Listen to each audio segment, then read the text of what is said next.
Hi, this is Pete Zimmerman, and I'll be walking you through today's topic, S2K manufacturing with lot control and product quality. So what we'll do today, over the next few minutes, is I'll walk you through setting up of a manufactured item in S2K. Following from that, we'll talk about how to set up the bill of material and associated routing steps, including a product quality test. We will then walk through manufacturing order entry and how to close a manufacturing order. And finally, I'll show you some of the inquiries that are available through the production history. So we'll start here, as I mentioned, in item setup. So what you'll note here is a view of all just manufactured items I have set up here in my demo. Specifically here, we're going to start with the orange oil item. So you'll note here that this is the little checkbox here. You'll check this box if you want to track lot control. That lot control checkbox will apply both to finished goods and raw materials. So you'll check that box, and that will force you to record lot control information throughout the system. As I walk through the presentation today, you'll see that in the component parts, I'll be recording a lot number, and also at the finished good level, we'll record a lot number. So this is item master file. I'm sure most of you are familiar with that setup. If we go here into the item balance file, there's a tab for manufacturing. So this is where you'll set up who the planner is. This is generally used on the MRP side. So if you want to decide or assign certain items to planners, you can do so here. Is this a finished assembly or sub-assembly? So there are various flags here. Is this a pre-assemble yes or no type item? So we can talk more about that in another session, but there's pre-assemble yes, pre-assemble no type items. Whether or not this, the price of the item is a roll-up the price of all the components. And then finally here, a manufacturing lot size and an incremental lot size. Again, this is generally used by the MRP application. So if you need a minimum size run for a lot controlled item, this is a great place, and really the only place to set that up in S2K. I bring up here the suggested purchasing tab, mostly so you can see here the values for safety stock and max stock.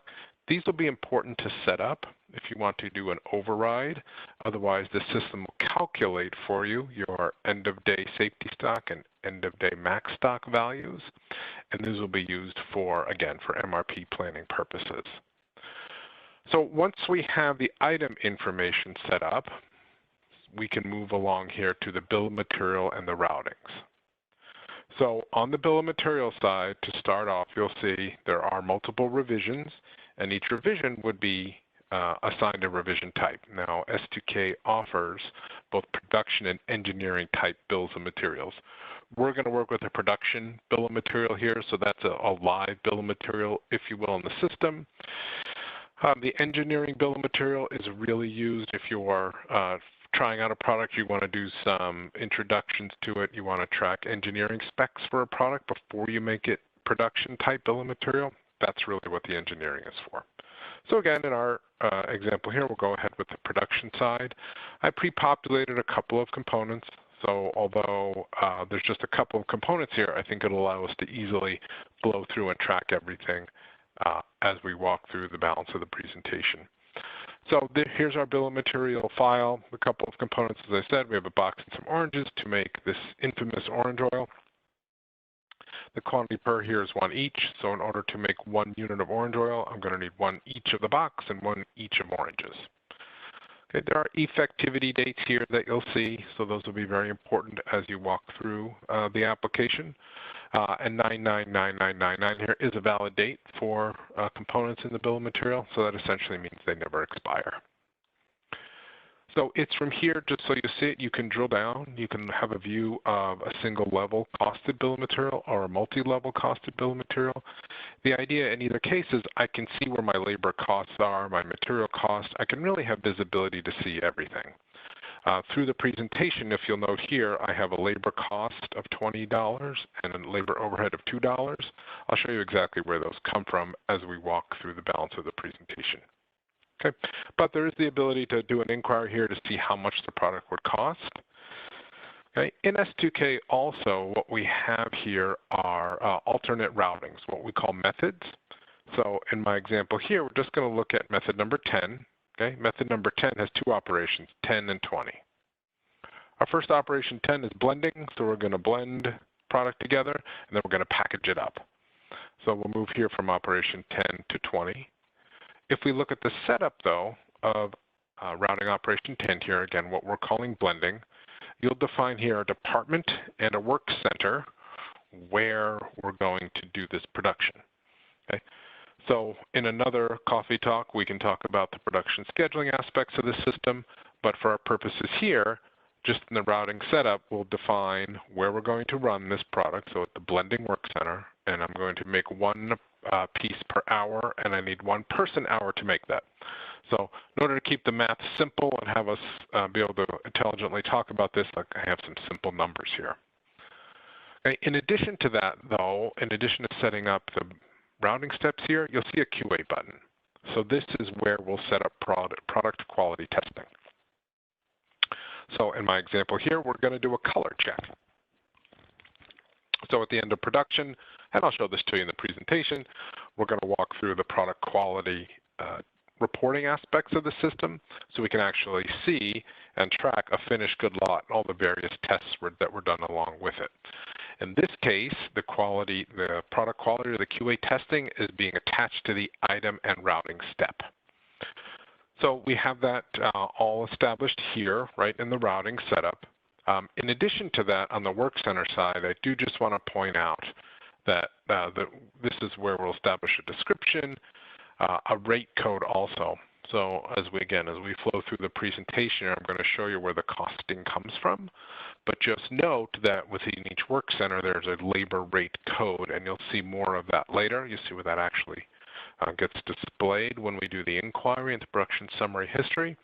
But it's important to note here that within each work center, we can establish some individual hourly costing.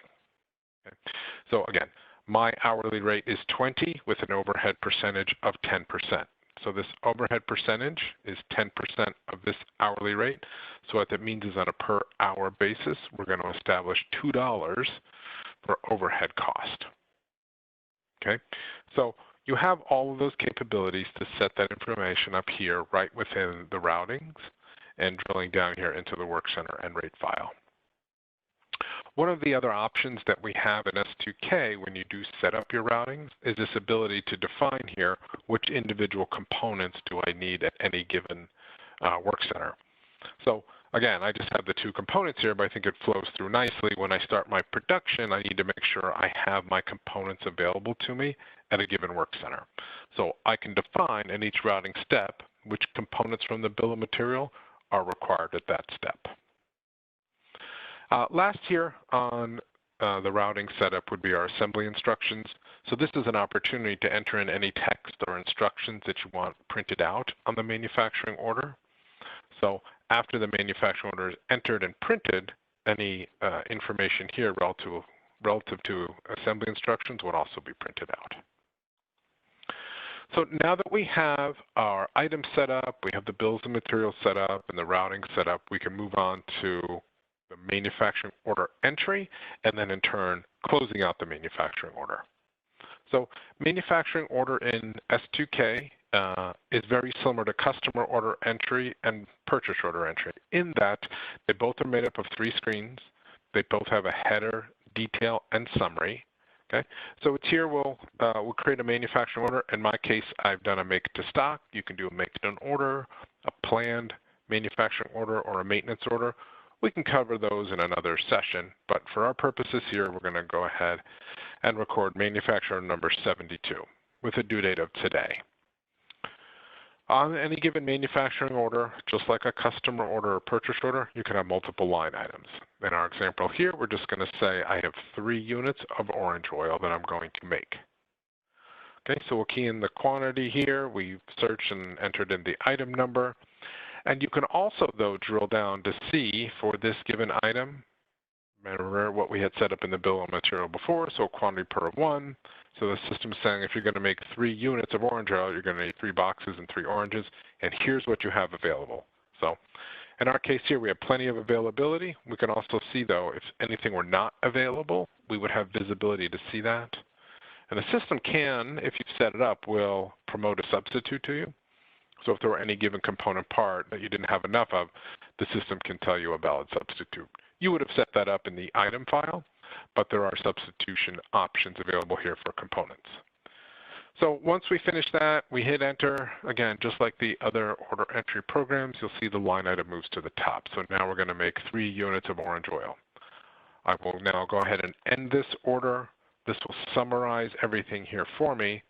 And as I mentioned briefly before, this is where now we're going to print the manufacturing order. So this will print 2 documents, a material pick list along with the manufacturing order. We will also commit the material and firm this up in the production schedule. And again, in a separate coffee talk session, I'll talk more about the production scheduling aspects and the options here for firming orders up in the schedule. So now that we have the manufacturing order completed, and entered, the order's been committed and printed. So now when we're ready, we can move on to recording the completion of the manufacturing order. So I'm going to do this manually here. Again, in another session, we'll look at shop floor control. But I'm going to go ahead here and close out manufacturer number 72. So there was 3 that were still due. I'm going to go ahead here and say, yep, I've made 3 units of orange oil. The system says, okay, if you made 3 units of orange oil and the quantity per was 1, you should have used 3 of each of these. I can override at this point, so if you use more or less, there is an opportunity to override. What I need to show you from here, though, is by selecting the bin lot and serial number option here, the system will always attempt to take the oldest lot first. Read that as the lot soonest to expire. So it automatically filled in the quantity of 3 here. I could have split the usage across multiple lots. But in our example, I'm just going to go ahead and select it from this lot, 2602. So this is my example here where my oranges are lot controlled, and I'm going to tell the system I use 3 units of lot 2602 in my finished good orange oil and manufacturer number 72. So with that done, I can then mark my components complete, and the next screen here will allow me to manually enter in my labor time. So it's here that I can really record who worked on this job and how long did they work on it. In another session, again, I will show you the shop floor control capabilities of S2K, but this is where we can record how much labor time did they spend and what was the quantity completed. You'll also notice, though, a QA option. So if the item was set up, as we did, to record product quality information, I'll have an opportunity to do that here. So the system is saying, okay, system automatically assigns the manufacturing order number to be the lot number. So you'll see lot number 72 here is the lot number for the finished product. You can override that. For our purposes, I just kept it the same.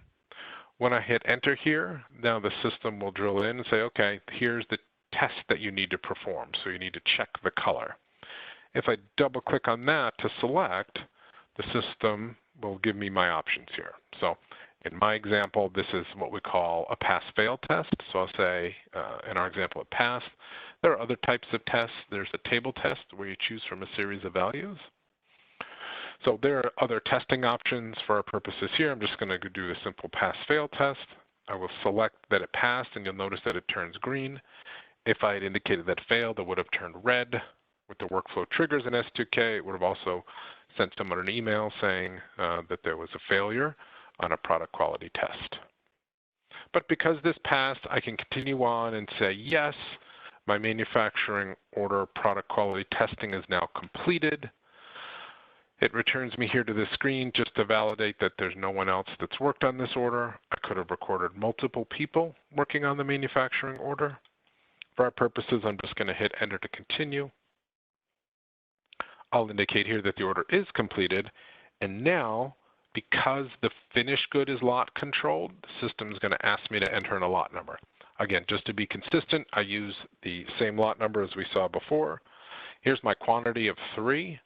If you have the WMS, the warehouse management system, turned on, the system will force you to enter in a bin where you're placing the item. So in our example here, I have a MFG01 bin where we're putting the product along with a shelf life date. Okay. So this is the expiration date, if you will. for this individual item and lot combination. Okay. With that done now, so our manufacturing order was completed, it immediately did a whole bunch of things in the system. So it decremented inventory for the component parts, incremented inventory for the finished good, but it also will give us this wonderful production history inquiry where we can drill in and see more information. So here's our manufacturer number 72. I'm going to drill in and just show you some of the information that's available. So here's, I can see, these are the two operations that we went through, the blending and packaging. As I mentioned early on, I will show you where the labor cost comes from. So we had expectations for $22. So I can see here my total operator cost was $22. Drilling down now, I can see, well, it was Bill Clifford who worked on it. Bill worked on it for 1 hour, and based on my setup here, this is where I'm going to see my one labor hour was $20 in cost, and my overhead was the $2 here, the 10% that we saw in the setup. So the system is going to establish a total cost here from a labor perspective of $22. So that's how we get the labor costing into the system. If we're doing it manually, again, in another session, I will walk through the shop floor control capabilities of the application. But here, one of my favorite new inquiries that's available is this very dynamic and frankly cool looking inquiry where I can see here, you know, what went on. So what was my production time? What was my standard? What was expected? Were there any variances? So I'll see that in data here, but I can also have a nice visual representation of that. Okay, so for those of you on older releases of S2K, this is a relatively new feature added in release 6.1, but it's a really nice visualization, of the data here and the production history inquiry. With that, thank you for your time, and I hope you enjoyed this coffee talk.